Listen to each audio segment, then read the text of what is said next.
வணக்கம். இன்னைக்கு நமக்கு உணவுக்காக அரிசி பருப்பு கொடுத்து வந்திருக்கிறவங்க பவானியை சேர்ந்தவங்க சரவணன் காயத்ரி அப்படிங்கிறவங்க நமது பாச முதியோர் இல்லத்திற்கு அரிசி கொடுக்க வந்திருக்காங்க. உணவுக்காக அரிசி கொடுக்குறவங்க குடும்பம், தொழில், வாழ்க்கையில் அனைத்து செல்வம் பெற்று நீடொழி வாழ நம்ம இறைவன்கிட்ட ஒரு பிரார்த்தனை வச்சுக்கலாம்.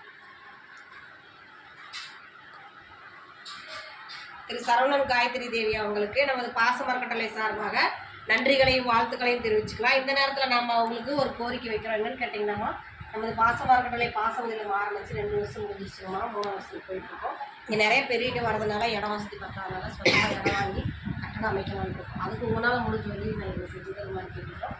நீங்கள் மட்டுமல்லாத உறவினர்கள், நண்பர்கள், தெரிஞ்சவர்கள் எல்லாம் இந்த மாதிரி ஒரு முதியோர்கள் இருக்க உங்களுக்கு 5 நம்பருக்கு மேலே இருக்காங்க. அவங்க சொந்தமாக கட்டணம் அமைக்கிறாங்க. அதுக்கு நம்மளால் முடிஞ்ச உதவி செய்யலாம்னு சொல்லி நீங்களே எங்கள் மீது முதியோர்களுக்கு வெளியே கொண்டு சென்று எங்களுக்கு கூடிய சீக்கிரம் ஒரு சொந்த கட்டணம் அமைருக்கு உணவு முடிஞ்ச உதவி செஞ்சுக்கிற மாதிரி எங்கள் பெரியவங்க சார்பாக அவங்கள்ட்ட கேட்டுக்கிறோம்.